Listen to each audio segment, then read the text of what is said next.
आदरणीय सभापति जी, इस सदन में अंग्रेजों को याद किया गया। अब राजा महाराजाओं का तो अंग्रेजों के साथ गहरा नाता रहा था उस समय।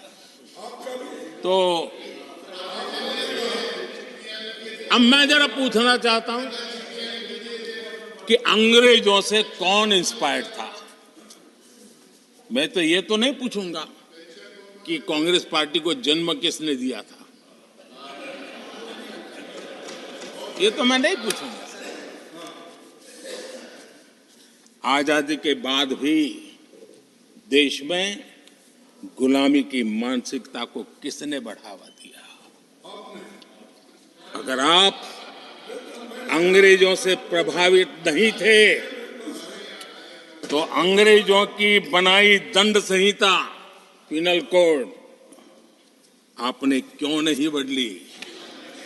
आदरणीय सभापति जी, अगर आप अंग्रेजों से प्रभावित नहीं थे तो अंग्रेजों के जमाने के सैकड़ों कानून क्यों चलते रहे?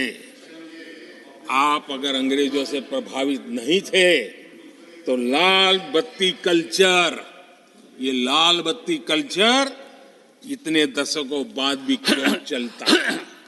अगर आप अंग्रेजों से प्रभावित नहीं थे तो भारत का बजट शाम को 5 बजे इसलिए आता था क्योंकि ब्रिटिश पार्लियामेंट का सुबह शुरू होने का समय होता था। ये ब्रिटेन की पार्लियामेंट के समय के अनुकूल शाम 5 बजे बजट की परंपरा क्यों चलाए रखी थी आपने? कौन अंग्रेजों से इंस्पायर था? पर आप अंग्रेजों से प्रेरित नहीं थे तो हमारी सेनाओं के चिन्हों पर आज भी गुलामी के प्रतीक अब तक क्यों बने हुए थे?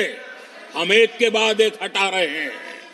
अगर आप अंग्रेजों से प्रेरित नहीं थे तो राजपथ को कर्तव्य पथ बनने के लिए मोदी का इंतजार क्यों करना पड़ा? आदरणीय सभापति जी,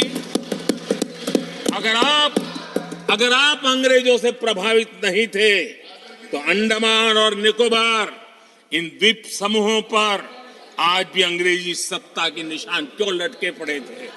आदरणीय सभापति जी, अगर आप अंग्रेजों से प्रभावित नहीं थे तो इस देश के सेना के जवान देश के लिए मन मिटते रहे, लेकिन देश के जवानों के सम्मान में एक वॉर मेमोरियल तक आप बना नहीं पाए थे।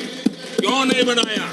अगर आप अंग्रेजों से इंस्पायर्ड नहीं थे, प्रभावित नहीं थे, तो भारतीय भाषाओं को हीन भावना से क्यों देखा?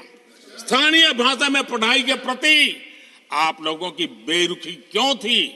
आदरणीय सभापति जी, अगर आप अंग्रेजों से प्रेरित नहीं थे तो भारत को मदर ऑफ डेमोक्रेसी बताने में आपको कौन रोकता था? आपको क्यों महसूस नहीं हुआ कि दुनिया में? आदरणीय सभापति जी, मैं सैकड़ों उदाहरण दे सकता हूं कि आप किस प्रभाव में काम करते थे और देश को सुनते ये सारी बातें याद आने वाली है।